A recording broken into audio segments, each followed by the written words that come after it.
No ar, Brasil ODS, um programa que mostra, divulga e debate o terceiro setor, dando voz à solidariedade e construindo a cidadania.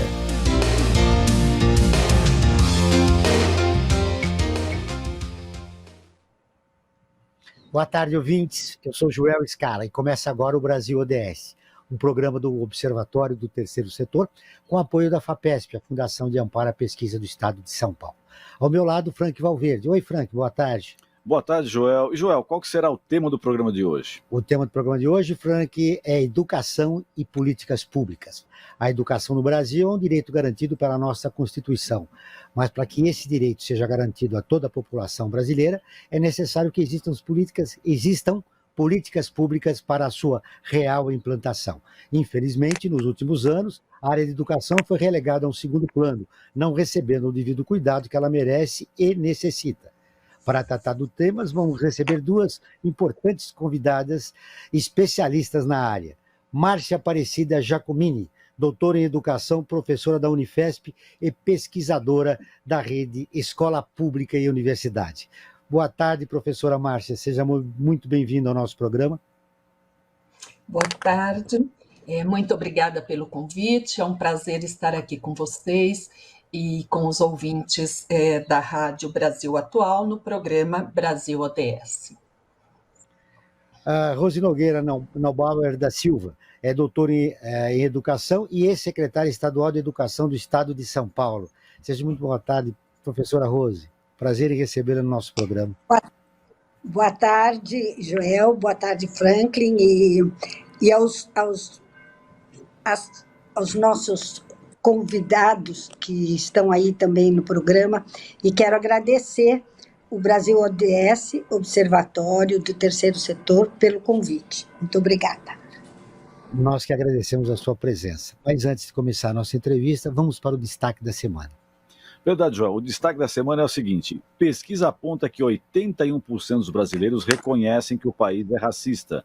A pesquisa Percepções sobre o Racismo no Brasil, realizada pelo Instituto Peregum, junto com o projeto SETA, mostrou que 44% da sociedade brasileira reconhece que raça, cor e etnia são os principais fatores geradores de desigualdade no país. E mais da metade, 50% para ser mais exato, já presenciou alguma situação de racismo. A análise encomendada pelas organizações foi realizada pelo Inteligência em Pesquisa e Consultoria Estratégica, também conhecido como IPEC, e contou com a participação de 2.000 pessoas com idade entre 16 e 34 anos, a fim de entender a opinião da população brasileira relativa à percepção sobre racismo. Essa matéria completa, escrita pela Laura Leite, você encontra no nosso portal observatório 3setor.org.br, o 3 em numeral, Joel. Foram lançados pela editora Alameda 3 livros que buscam fazer uma radiografia sobre a crise na educação em São Paulo. Todos contam com a coautoria da professora Márcia Aparecida Giacomini, com destaque para políticas públicas e gestão da educação na rede estadual paulista no período de 1995 a 2018. Também foi lançado, só que por outra editora, a editora Loyola, em junho deste ano, o livro Sem Medo de Mudanças, Políticas Educacionais Paulista, que pega o período entre 1995 a 2012, de autoria da pedagoga Rose Neubauer, onde a autora relata a revolução educacional que liderou no estado de São Paulo no período em que esteve à frente da Secretaria Estadual de Educação durante o governo Mário Covas. Bom, Márcia, eu começaria com você.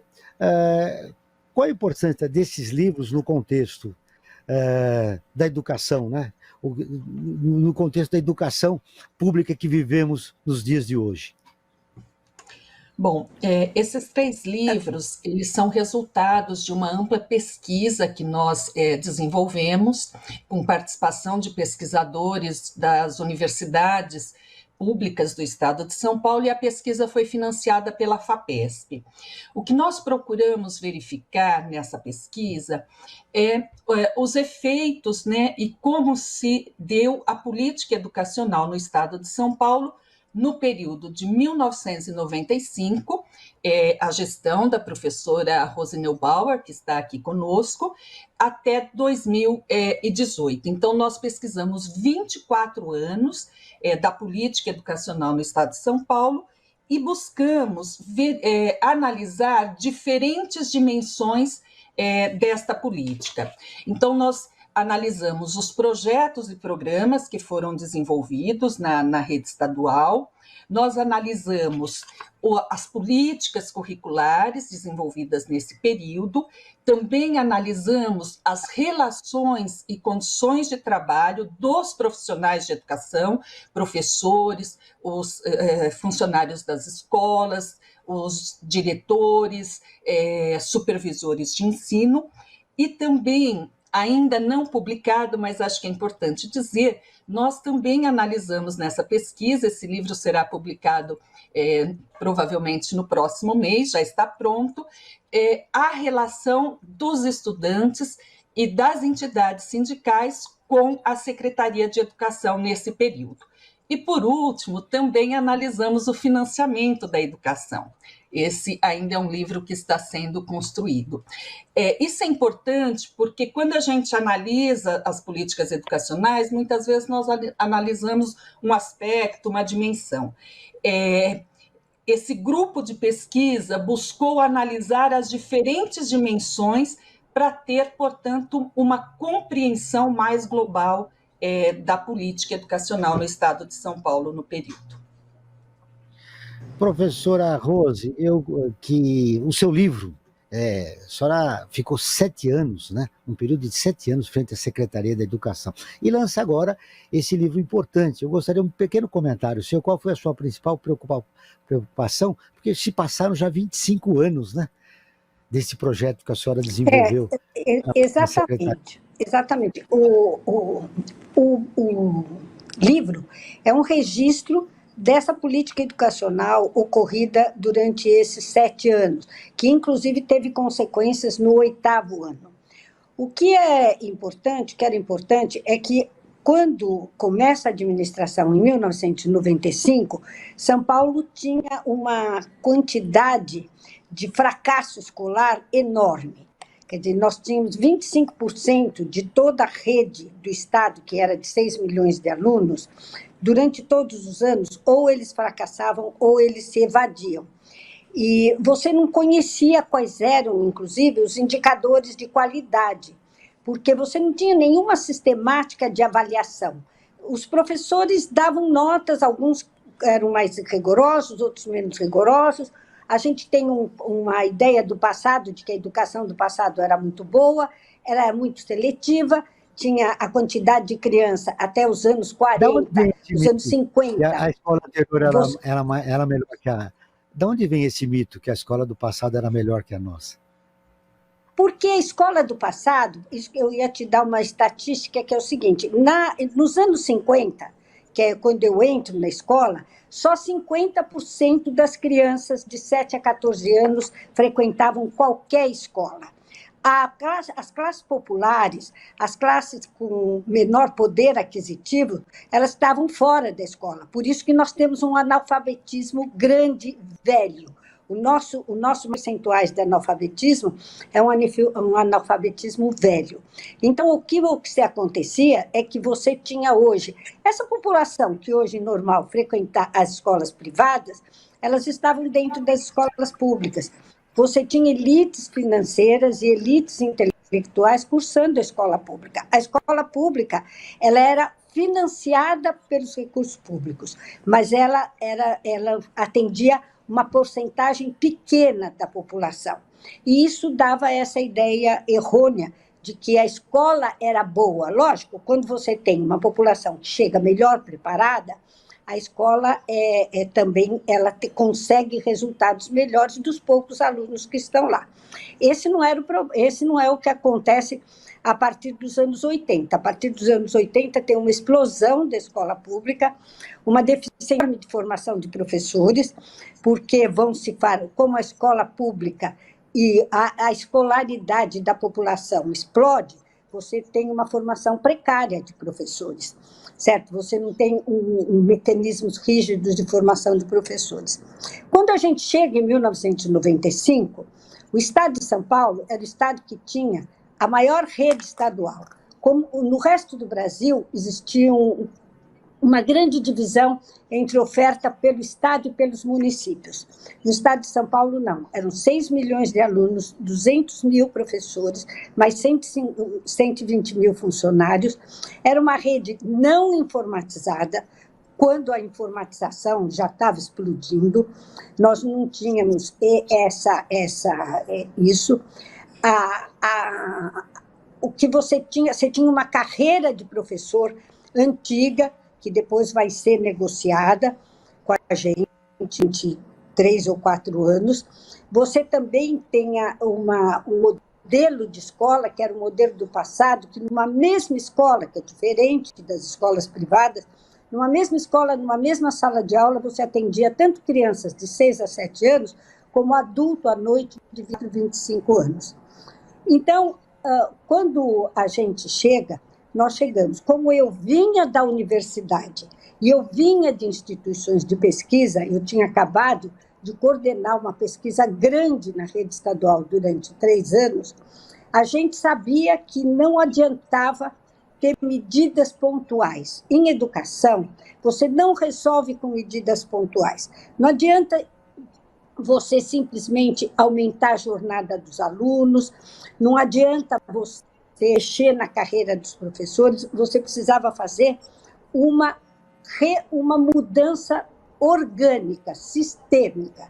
Você tinha que mexer tanto na formação de professores, na formação e capacitação, como nas outras áreas, na organização da sala de aula e também na descentralização e modernização do sistema. Por isso que ela chama Sem Medo de... Uma síntese do seu livro, né? Nós vamos tocar um pouco nele ao longo do nosso programa. Agora, professora Rose, nós vamos ouvir a Rádio ONU, parceira de conteúdo do Observatório do Terceiro Setor, com a reportagem. A agência da ONU publica atualização global de dados climáticos. A Mayra Lopes, de Nova York, tem as informações. A média de longo prazo é importante por causa da variabilidade natural do clima. Os Centros Nacionais de Informações Ambientais dos Estados Unidos compartilharam os padrões climatológicos de 1991 a 2020 para substituir a linha de base anterior, que cobria de 1981 a 2010. Outros países ainda enviarão suas atualizações nos próximos meses. A OMM recomenda que os períodos de referência padrão de 30 anos sejam atualizados a cada década para refletir melhor as mudanças climáticas e sua influência na experiência climática diária. O chefe de monitoramento do clima da OMM afirma que o aumento das concentrações atmosféricas de gases de efeito estufa está mudando o clima do planeta muito mais rápido do que antes. Da ONU News em Nova York, Mayra Lopes. Continuamos com o Brasil ODS, um programa do Observatório do Terceiro Setor com o apoio da FAPESP, a Fundação de Amparo à Pesquisa do Estado de São Paulo. Franklin. Eu queria fazer uma pergunta para a professora Rose, né? O grande pensador, o Darcy Ribeiro, né?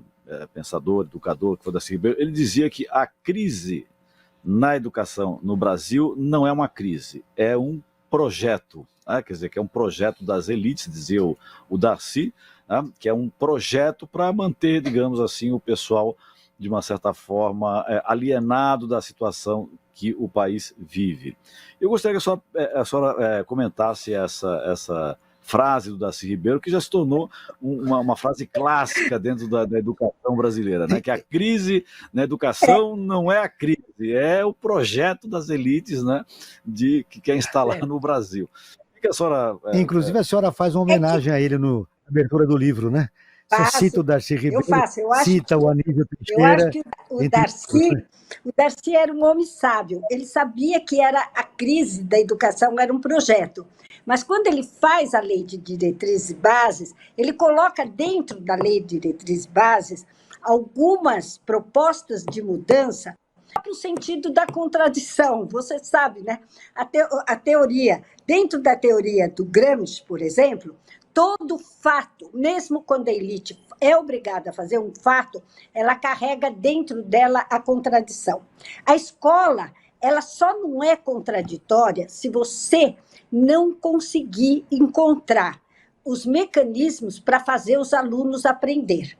Por isso que quando o Darcy faz a lei de diretrizes e bases, ele faz a lei e propõe os ciclos de aprendizagem contra a reprovação série a série, porque o Darcy ele já sabia, ele tinha essa intuição que criança não é uma peça numa máquina, numa engrenagem de máquina. As crianças se desenvolvem com ritmos diferentes. Quem tem filho sabe disso. Nem todos aprendem a falar na mesma idade, nem todos aprendem a andar na mesma idade. Você tem que dar um período maior para as crianças amadurecerem. O Darcy propôs a recuperação da aprendizagem, que na minha época, que só sou uma pessoa meia velha, era a nossa segunda época. A gente estudava durante as férias e fazia a segunda época.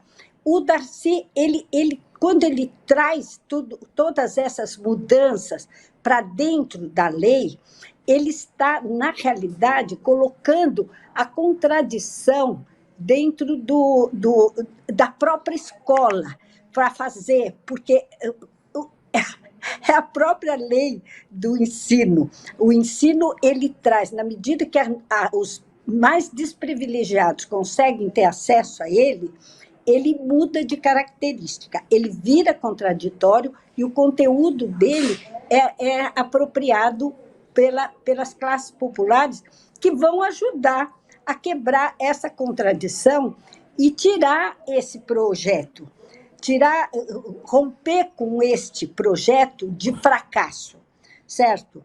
Você hoje vê que a nossa população escolar, ela tem tido dificuldade de avançar. Mas se você olha com os dados das primeiras avaliações, você vê que mudaram. Por exemplo, no estado de São Paulo, você tem a maioria da população hoje de 15 a 17 anos, a maioria, não todo, já dentro do ensino médio. E a gente sabe que o ensino médio faz uma diferença enorme desse jovem para não ir para a marginalidade e para entrar no mercado de trabalho. A gente está vendo, você falou agora mesmo daquele material sobre o preconceito, certo? O preconceito ainda existe. E quando você olhava lá nos anos 90, aqueles indicadores altos de reprovação, quem é que era a maioria desta reprovação? Eram as pessoas de cor preta, as crianças e jovens de cor preta, e aqueles mais pobres. Então, ele já naquele momento, ele já propôs mudanças que, às vezes, tem dificuldade. Quando você diz que uma criança vai passar por 2 ou 3 séries sem repetência, as pessoas ficam achando que você está empurrando as crianças para frente. Não, se o sistema fizer... se o sistema fizer aquilo... Da progressão continuada, né? Que é a grande crise que muitas pessoas falam. Mas a progressão veio junto com a recuperação. Quando a primeira vez que foi proposta a progressão no estado de São Paulo, em todas as séries, foi na época da prefeita Luísa Erundina, tendo como secretário o Paulo Freire. Esse modelo que eles propuseram para a prefeitura, depois nós levamos para o Estado. Por quê? Porque era um modelo proposto pelo Darcy e um modelo que uma política séria, que eu tenho maior respeito, como a Erundina, teve a coragem de propor para o município. A infelicidade é que o prefeito que veio depois fez vistas grossas na mudança que ela tinha feito, que eu acho que esse é um dos maiores problemas da educação brasileira, é a descontinuidade de vários projetos, que são projetos acertados, projetos que deram resultado e que depois eles não são continuados. Isso é a grande tragédia, para mim, da educação brasileira. É verdade, professora. Eu acho que a educação não teria que ser tratada no Brasil como uma questão de Estado e não de governo, porque é aquilo, entrou a Rose Neubauer, ela fez a gestão dela, aí ela sai, o pessoal esquece tudo de bom que foi feito e passa a fazer outra coisa do zero, né? Como se o que tivesse feito positivo não devesse continuar. Então, o que poderia ser feito para que a educação efetivamente passasse a ser uma questão de Estado e não de governo? Que o governo ele fala, mas quem fez foi o anterior, não me interessa, vou eliminar tudo isso para fazer o meu projeto. E aí a coisa não avança e o Brasil sempre patinando. O que poderia ser feito para mudar essa visão e passar a educação a ser vista como uma questão de Estado e não de governo, professora? Eu acho que daí você precisaria ter um compromisso federal com algumas políticas, e esse compromisso precisaria ser seguido. Nós tivemos, por exemplo, no governo passado, nós tivemos o Ministério da Educação, ele teve muito pouco presente, sendo assim, nesse papel dele, ele estar pilotando, capitaneando alguns grandes indicadores de política educacional, certo? Quer dizer, quando você tem algumas mudanças, você não pode fazer uma mudança só na lei, não basta ser uma resolução só do ministro. Ele tem que ser um projeto, e tem que ser um projeto do governo federal, e tem que ser um projeto que todas as unidades têm que cumprir, certo? Então, eu acho que... Um exemplo que está acontecendo aqui em São Paulo agora, né, professora Rose?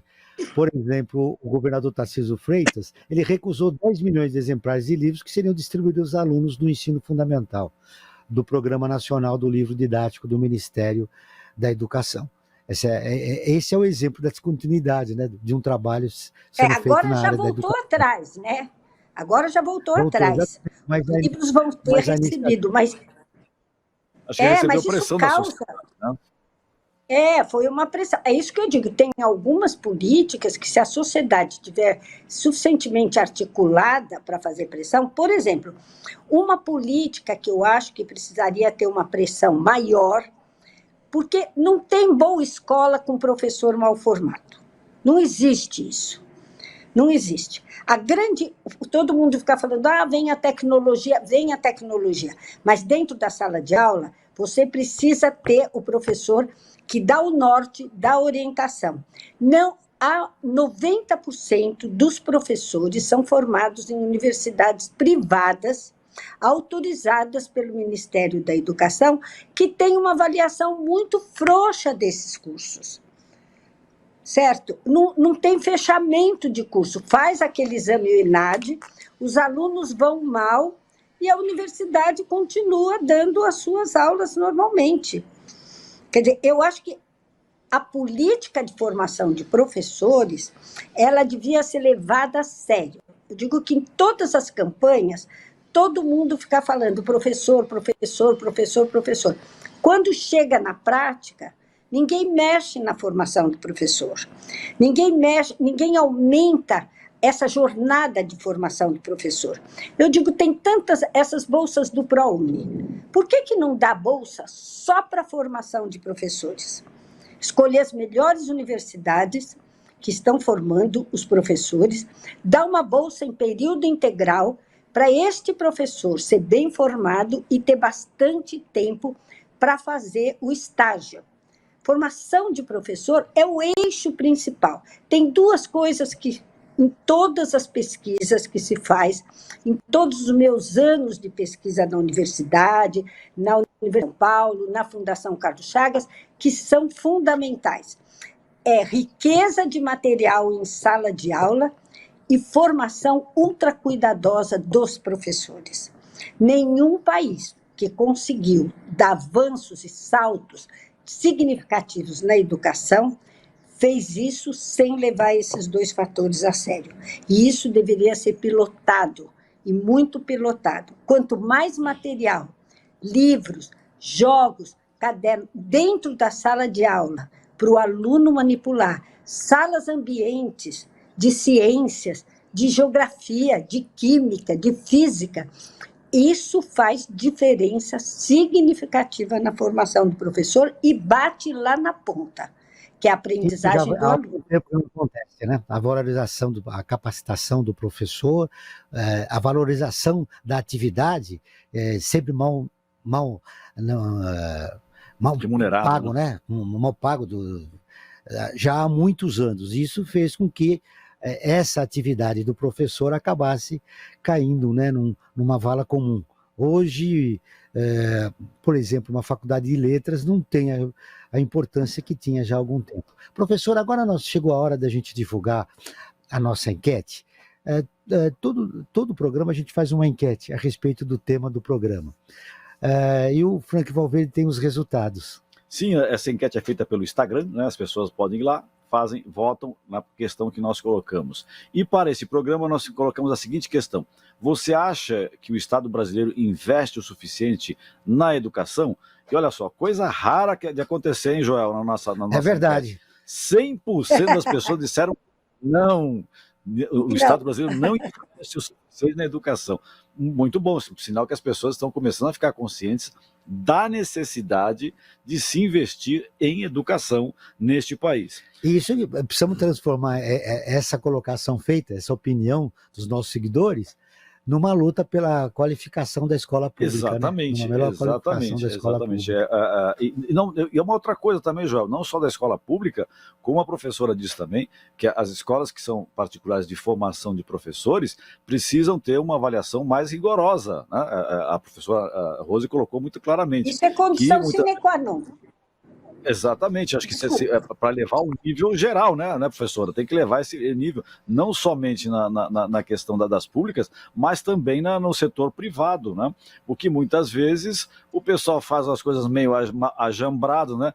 Perdão a expressão, mas as unisquinas, como o pessoal fala, né, que estão por aí, às vezes não dão uma formação adequada, o aluno acaba sendo empurrado e esse profissional, né, que sai habilitado, vai para o mercado e acaba comprometendo a formação do alunado brasileiro. Né? Ô, Franklin, agora retomamos nosso contato com a professora Márcia, e eu gostaria também de ouvi-la a respeito do resultado desta nossa enquete. 100% da nossa enquete disse que o Estado brasileiro não investe o suficiente na educação, Márcia. Pois é, as pessoas estão absolutamente corretas. A gente tinha, né, uma previsão, uma expectativa, com base no Plano Nacional de Educação de 2014 e 2021, que o Estado brasileiro chegasse em 2014 e 2024, que chegasse em 2024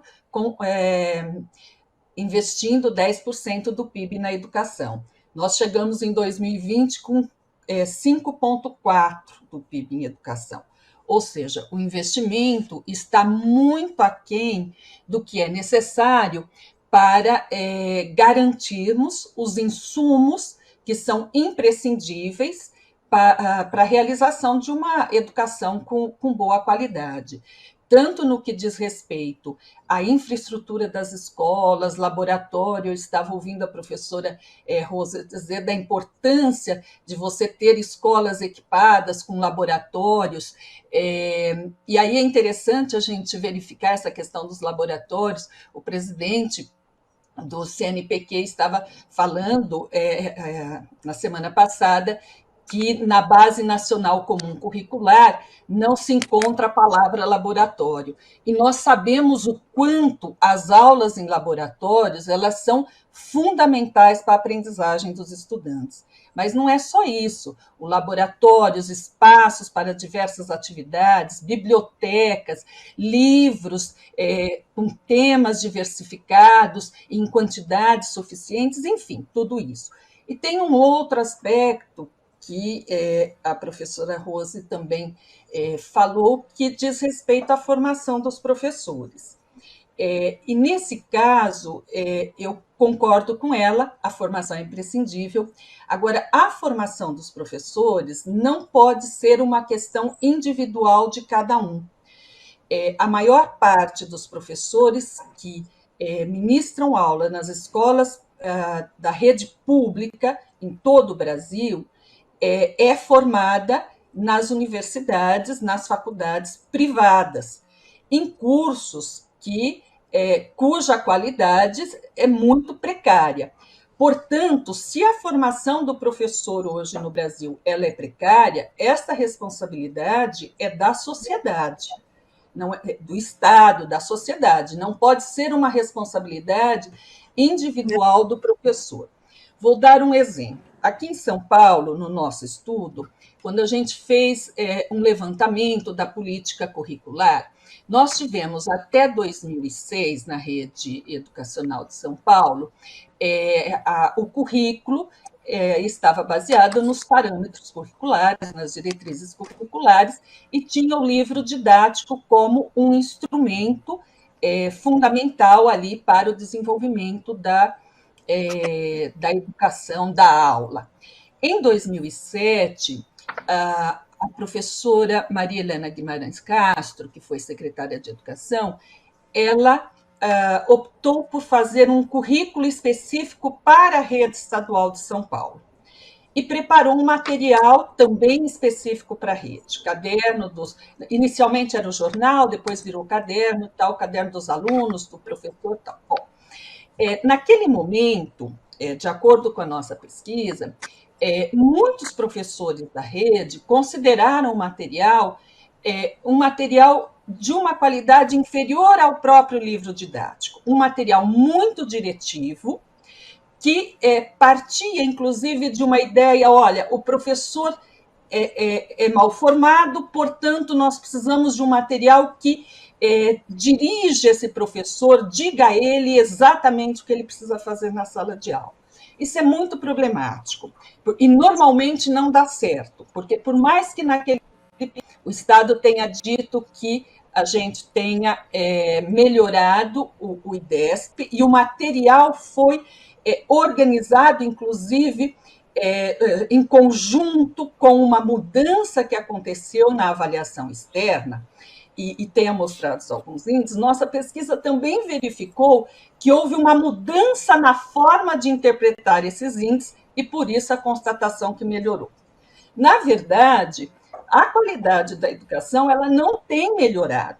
E ela não tem melhorado porque, se nós não investirmos recursos para termos as condições, os insumos necessários, inclusive, principalmente na questão do professor, que envolve tanto esse conhecimento, para que ele entre na sala de aula, não com o material que ele vai simplesmente aplicar, mas com a capacidade e as condições para preparar a sua aula e para desenvolver uma aula adequada àquele grupo classe que possa levar o conjunto dos estudantes a terem uma boa aprendizagem. Agora nós estamos vivendo novamente um momento em que o secretário de Educação não é nem material para o aluno, mas é slide para o professor da aula. Veja, nós caminhamos num grau de precarização que é absurdo.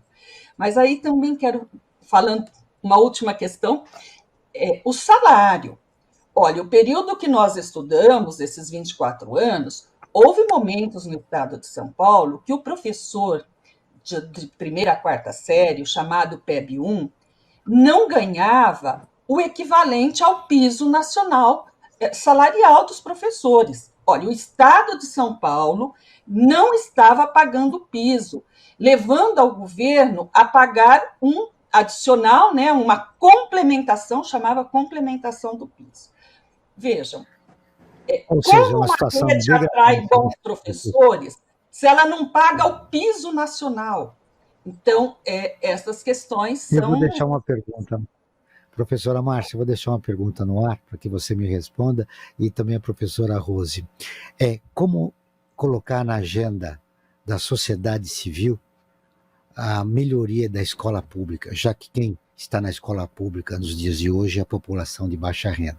Mas antes, vamos deixar o Frank Valverde concluir os resultados dos nossos seguidores, né, da pesquisa, e também fazer a pergunta, né, Isso, para as nossas duas convidadas. Além das pessoas votarem na nossa enquete, elas podem fazer perguntas, né, na caixinha do Instagram, vão lá e colocam a pergunta. Eu tenho aqui duas questões, uma da seguidora Yasmin e outra do seguidor Jefferson. Agradeço tanto, Yasmin, como o Jefferson, por terem enviado as suas questões.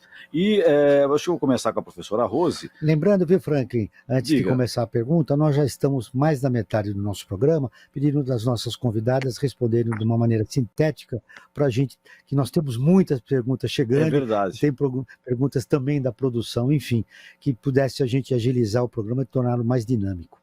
Perfeito. Joel, então, a questão que foi enviada pelo seguidor Jefferson é a seguinte, eu vou endereçar para a professora Rose. Existe alguma política de educação inclusiva? Professora Rose, Não, existe? existe sim. Ela tá iniciando, ela não é a ideia da inclusão. Ela é uma ideia que veio aí até 10 anos atrás. Você discutia muito pouco e colocava muito pouco a possibilidade da inclusão. A inclusão hoje está sendo pensada de que o aluno não deve ir para uma classe especial separada das outras crianças. Ele tem que ser aceito numa classe regular. Como era antigamente, né? Como era antigamente, né? Antigamente tinham aquelas classes especiais, né? Enfim. Isso. Que era aquelas classes, isso, aquela exclusão que muitas vezes você via que o menino, ele não tinha problema de uma deficiência mental, ele tinha um problema psicológico, ele tinha um problema de comportamento e ele era considerado como uma criança com deficiência mental. Hoje não, essas crianças são incluídas. O grande problema e a grande luta é que se dê para todos os professores e as escolas o apoio necessário para a inclusão. Certo? Quer dizer, se você vai incluir um aluno, você precisa ter também salas especiais para alguns alunos que ficam na sala regular, mas que depois vão para essas salas especiais para fazer algumas atividades específicas. Você precisa, todas as escolas não podem ter, tem que ter preparada para receber um aluno cadeirante. Essas escolas têm que muitas vezes ter apoio de outros profissionais auxiliares para atender uma criança que vem por exemplo, que vem numa cama hospitalar, ela precisa ser atendida. Ou se ela tem algum déficit, ou um déficit não, se ela é... hoje mudou o nome, né? Ela é uma portadora de deficiência, ela tem que ter especialistas, nem especialistas muitas vezes, mas auxiliares bem formados para estar atendendo.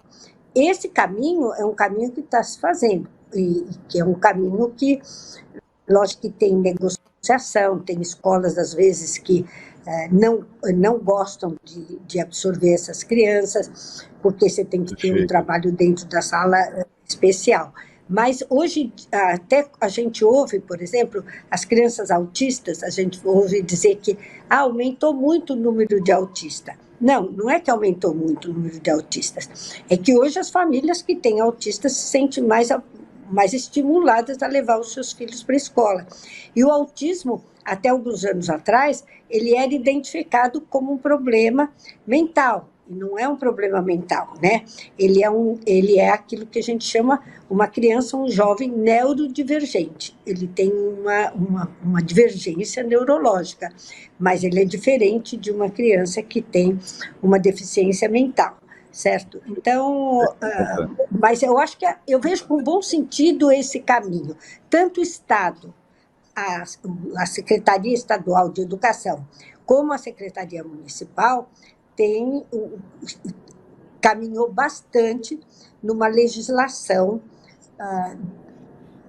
mostrando, indicando e garantindo o direito dessas crianças, né?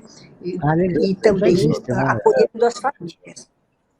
E aonde as escolas que contemplam, né, com esse processo de exclusão, são as escolas onde tem a participação da comunidade. Isso é importante destacar. Onde a comunidade é mais atuante, provoca a melhoria da qualidade da escola. Franklin. É verdade. E tem uma questão aqui agora da seguidora Yasmin, que eu vou fazer para a Márcia.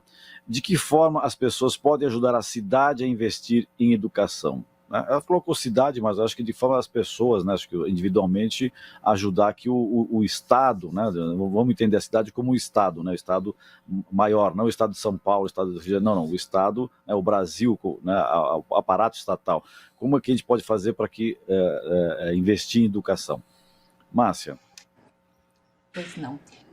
Veja, Yasmin, uma forma que acredito ser bastante eficiente é a população efetivamente tomar a educação como uma questão fundamental para a sociedade. Então, individualmente, o que cada um pode fazer? Individualmente, o que cada um pode fazer é se colocar ao lado de todos aqueles que vêm há anos defendendo 10% do PIB para a educação, assumir o custo aluno-qualidade como o orientador, como a forma de discutir os investimentos em educação, eleger deputados que têm uma perspectiva, que têm um posicionamento a favor da educação, mas não a favor do discurso pela educação, mas a favor efetivamente que o Estado brasileiro invista mais do que ele tem investido na área da educação. Então, eu acho que desta forma a população estará contribuindo para isso, porque assumir a educação como algo essencial para uma sociedade é fundamental, coisa que o Estado brasileiro, a sociedade brasileira ainda resiste em fazer. Faz, mas muito lentamente e com recursos muito insuficientes. É por causa da correlação de forças, né? Como eu disse no bloco anterior, quem utiliza a escola pública é a população de baixa renda. Agora nós vamos para o destaque da matéria do portal do Observatório do Terceiro Setor.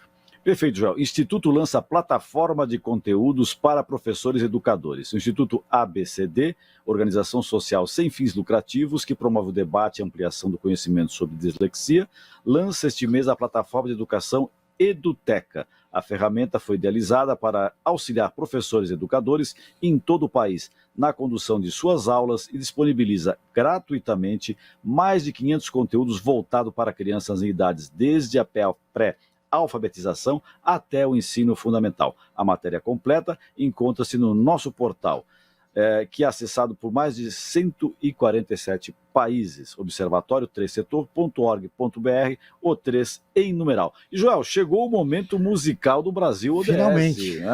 Vamos lá, vamos ouvir a música que foi escolhida para hoje com o tema do programa. Marcha, soldado, cabeça de papel. Quem não marcha direito vai preso pro quartel. O quartel pegou fogo, São Francisco deu sinal. Acorde, acorde, acorde a bandeira nacional. Marcha, soldado, cabeça de papel. Quem não marcha direito vai preso pro quartel. O quartel pegou fogo, São Francisco deu sinal. Acorde, acorde, acorde a bandeira nacional. Ouvimos Marcha Soldado com a Galinha Pintadinha. Galinha Pintadinha é um projeto infantil, foi criado pelos produtores Juliano Prado e Marcos Luporini em 2006. Né? Então, Marcha Soldado, qual a questão que eu quero colocar, né, com essa música? Né? A gente ouviu aí recentemente o governador de São Paulo, Tarcísio Freitas, querendo incentivar a criação de escolas cívico-militares. Né? Agora, e a gente percebe que isso aí seria um certo retrocesso em função do que o país já vivenciou anos atrás, né? Que o caminho são outros. Eu gostaria de um breve comentário, né, tanto da Rose como da Márcia, a respeito disso. Escola cívico-militar é a solução para a educação neste país ou não? Vamos lá, Rose. Olha, em primeiro lugar, eu acho que não tem militares para cobrir a quantidade de escola e de alunos que nós temos. Eu acho que é o seguinte, essa revivescência, essa volta à ideia das escolas militares, é em consequência a esse aumento da violência, certo?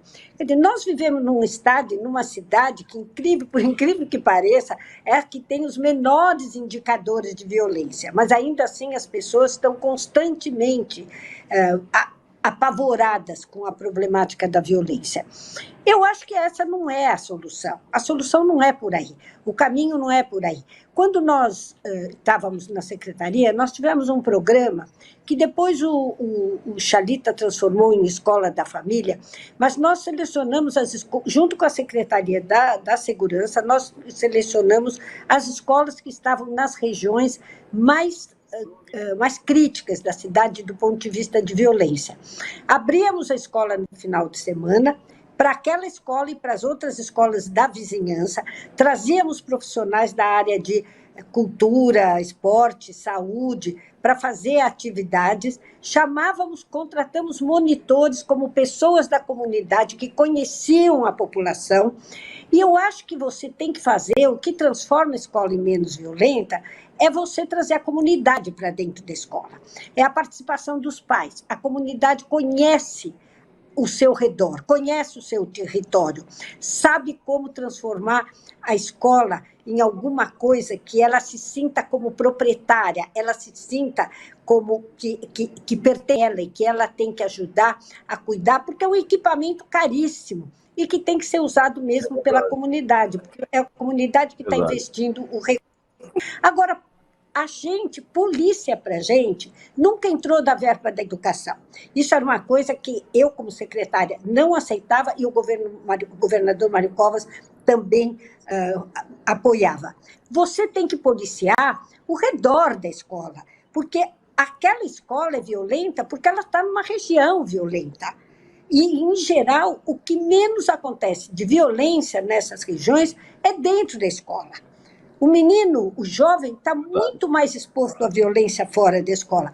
A polícia é bem-vinda para apoiar, para ir na escola, inclusive para fazer, muitas vezes, palestras sobre o problema de droga, problema de segurança, mas a escola tem que ser o espaço dos educandos e dos educadores. É aí que você cria uma comunidade de paz, certo? Estamos no último bloco do Brasil ODS, um programa do Observatório do Terceiro Setor, com o apoio da FAPESP, a Fundação de Amparo à Pesquisa do Estado de São Paulo. O final de semana está chegando, e está chegando também as dicas de cultura do Frank Valverde. Perfeito. Vamos colocar uma música de fundo aí, que nós tínhamos escolhido. Um índio descerá de uma estrela colorida, brilhante, de uma estrela que virá numa velocidade estonteante e pousará no coração do hemisfério sul, na América, num claro instante. Hoje nós vamos falar da primeira depois de exterminada a última nação indígena até o dia 27 de agosto. E o espírito dos pássaros, das fontes de água límpida. A exposição está no primeiro piso, com peças de artesanato da tribo Xari, pertencente à aldeia indígena de Gaiparaju, de São Bernardo do Campo, aqui no ABC Paulista. São 20 peças expostas entre cocares, pulseiras e outros itens decorativos que foram produzidos pela aldeia. Não custa lembrar que agosto é o mês internacional dos povos indígenas. Primeira jornada cultural, que acontece no Shopping Frei Caneca, Rua Frei Caneca, 569, no bairro da Consolação, em São Paulo. A exposição vai até o dia 27 de agosto e é inteiramente gratuita, Joel. É só lá e ver as peças da tribo Xari, né, que é da aldeia indígena Guirapaju, que é uma aldeia lá de São Bernardo do Campo. Então vamos prestigiar essa exposição de arte indígena que acontece no Shopping Frei Caneca, Joel. Muito importante a sua dica. Eles estão assim, aqui no grande centro urbano, né? Sim, sim. Como os guaranis estão ali em Peru. As pessoas acham, né, que os indígenas só vivem lá na Amazônia, né, nos lugares Não, eles estão aqui. Nós temos, né? E as pessoas às vezes têm uma noção, não tem mínima noção de que não, eles estão próximos aqui, nós estamos no Jaraguá, está em Interlagos, estão no ABC, né? Eles estão aí, né? Com sua cultura, com toda a riqueza cultural que eles têm. Verdade, Frank. Legal. Você volta na próxima semana com mais. Agora eu estou vendo aqui a Gabriela Chavu. Oi, Gabriel, tudo bem? Seja muito bem-vindo ao programa. Opa! Não estamos te ouvindo, Estamos te ouvindo, Gabriela. Olha só. Joel. Puxa vida. Joel. Oi. Diga, professora Posso dar Rose. uma notícia? Posso falar uma coisa? Claro. Só na nossa administração foram construídas 14 escolas em tribos indígenas, no Taranaques, nos Tupis-Guaranis, realmente é isso que vocês falaram. Comunidades indígenas com escolas, inclusive construídas com as características que eles julgavam necessárias, escolas redondas, porque não pode ser quadrado, porque tem algumas coisas da tradição, e também comunidades quilombolas. Várias escolas foram construídas e existem várias comunidades indígenas e quilombolas aqui na cidade de São Paulo também, não só no estado como um todo, mas aqui na cidade de São Paulo. Uma delas eu conheci ali da tribo Guarani, ali em Perus. A professora Márcia entrou? Não. Isso. Agora sim, Gabi, vamos lá. E aí, Gabriela tudo bem? Seja bem-vinda. Já estamos com saudades de você. Você não entrou na semana passada, agora queremos ouvi-la. Viram minha falta. Deixa eu só contar para vocês que os Objetivos de Desenvolvimento Sustentável estão muito relacionados com todos os temas que vocês abordaram aqui. Então, a Agenda 2030 uma das metas traz justamente a questão dos professores, né? Então, tem uma meta específica para a qualificação de professores. Então, acho que é importante destacar isso. E eu queria trazer que o Ministério da Educação tem retomado os investimentos para a melhoria da educação, então a perspectiva é de aumento do percentual do PIB destinado à educação esse ano. E eu tenho aqui uma polêmica para trazer. Qual que é a polêmica? O Brasil é um dos países que mais investe em educação. Então, a gente tem um ranking do Banco Mundial da ONU de que o Brasil é um dos 10 países que mais investe em educação. Então, mesmo com os nossos 5,4% de investimento em educação, nós estamos aí entre os 10 países que mais investem em educação no mundo. Então, será que a gente está investindo mal? Será que precisa investir mais? Será que precisa investir melhor? Com certeza estão investindo mal. E esse investimento, nós somos um dos maiores do mundo que investe, não está compatível com a qualidade do ensino aqui no Brasil, né?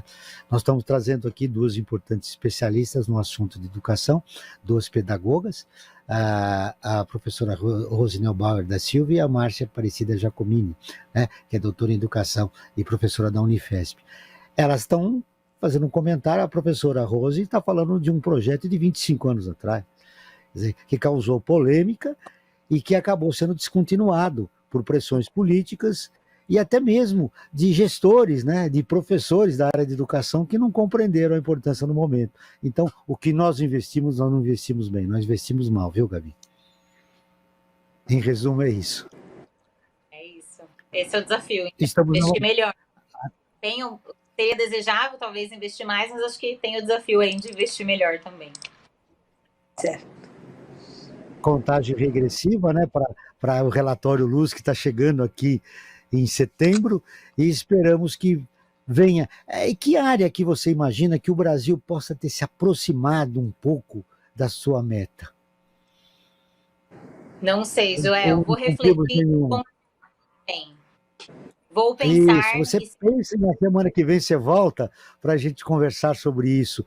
Qual a meta dos 17 objetivos que o Brasil chegou para? A gente sabe que a maioria dos objetivos não foram cumpridos, até não só pelo governo, mas também por causa da pandemia, né?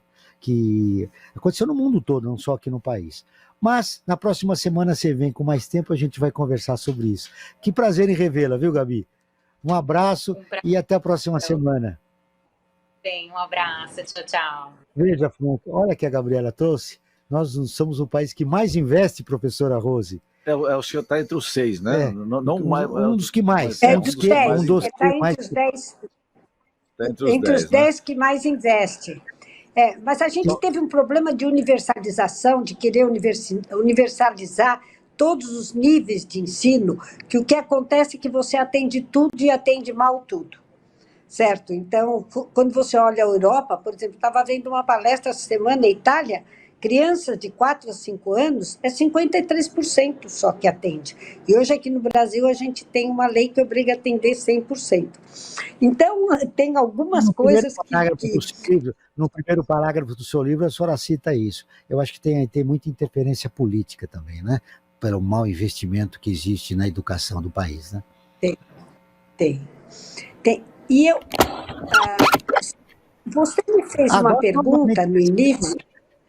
Recebemos a professora Márcia novamente. Estamos no finalzinho, temos mais 4 minutos, professora Márcia. Eu vou fechar com a professora Rose, mas antes eu gostaria de ouvi-la.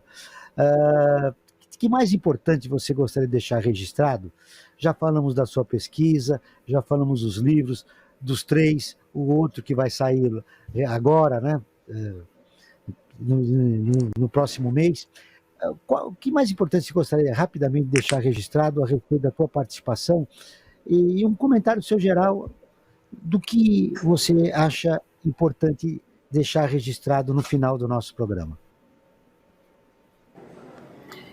Joel, peço desculpa a você, aos ouvintes, porque hoje realmente aconteceram coisas muito ruins aqui.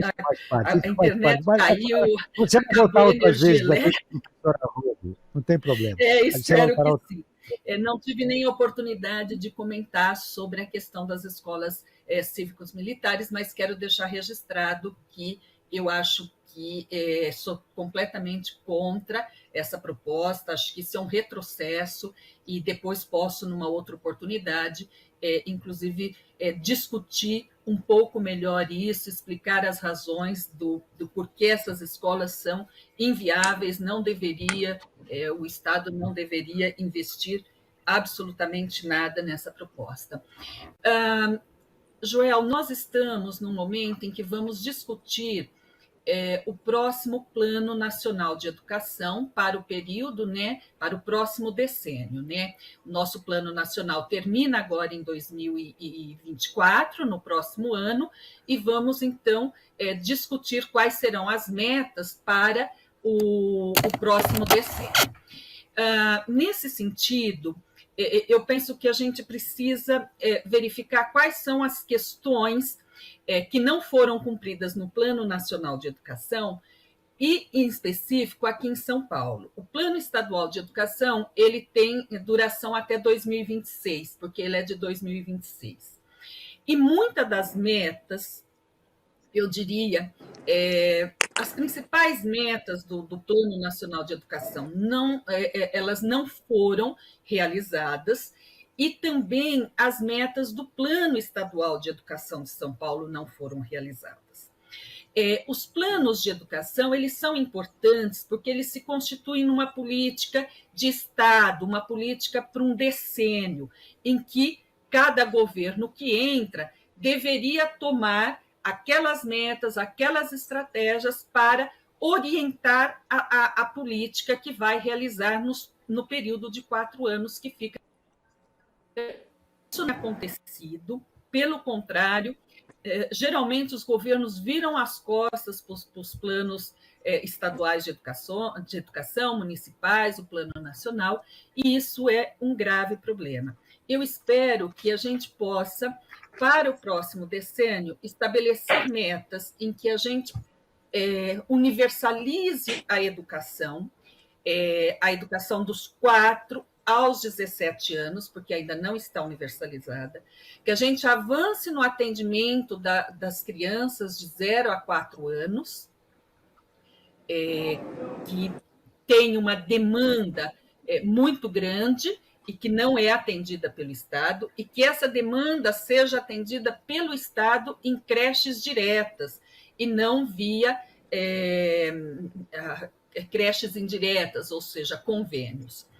E também é necessário avançar na questão do ensino médio. Na questão de avançar no ensino médio. Professora Márcia, eu agradeço a sua participação. A gente vai fechar com o avanço que você citou em relação ao ensino médio.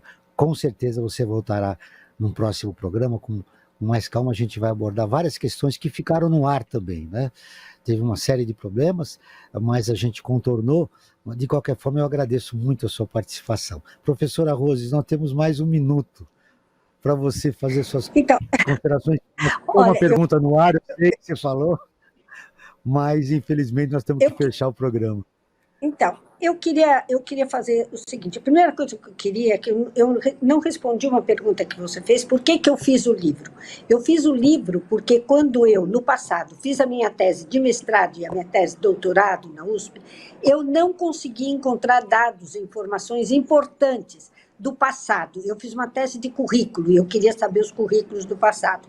O livro é um registro. Ele não é um livro que faz uma avaliação assim, minha administração foi isso ou aquilo. Foi um grupo um grupo universitário, inclusive, que assumiu a secretaria. É um grupo que fez todos os registros e tem todos os documentos na bibliografia que foram usados, comprovando que aquelas políticas se realizaram. Todos esses documentos e livros, que é cerca de 1.000 documentos, eles foram doados para o arquivo público do Estado, para futuras pesquisas, futuros olhares que possam ter sobre a nossa administração, que não foi uma administração Rose, foi uma administração de um grupo de educadores que já vinham atuando na universidade há muito tempo e que vai para a administração... Nova pedagogia para o Estado de São Paulo, né? Faltou também repercutir em que políticas públicas são desenvolvidas em relação à educação em outros estados. Eu quero agradecer à professora... Só falar mais uma coisa, Joel. O Estado de São Paulo tem os melhores indicadores do Brasil desde o final de 1999 até hoje. Mesmo no plano estadual de educação, a gente seria ótimo conversar sobre o plano estadual de educação. Nós temos que lembrar que esse país teve uma guerra que se chamou Covid-19 e que afetou todos os indicadores. Muito obrigado pela sua observação. Eu quero agradecer à professora Márcia Aparecida Giacomini, doutora em Educação e professora da Unifesp. A professora Rose Neubauer da Silva, doutora em Educação e ex-secretária estadual de Educação do Estado de São Paulo. O Brasil ODS, um programa do Observatório do Terceiro Setor, com apoio da FAPESP, a Fundação de Amparo à Pesquisa do Estado de São Paulo, está terminando. Não esqueça de seguir o Observatório nas redes sociais, youtube.com/Observatório Terceiro Setor. Esse programa foi produzido pela equipe do Observatório do Terceiro Setor. Na próxima terça-feira, às 16 horas, acompanhe nosso programa Perspectiva, sempre com assuntos importantes da atualidade e do terceiro setor. Obrigado a você que acompanhou mais uma edição do Brasil ODS.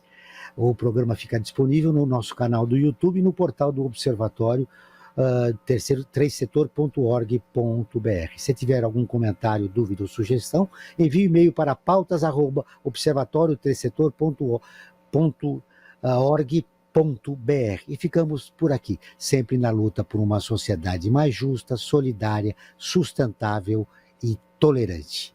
Até o próximo programa.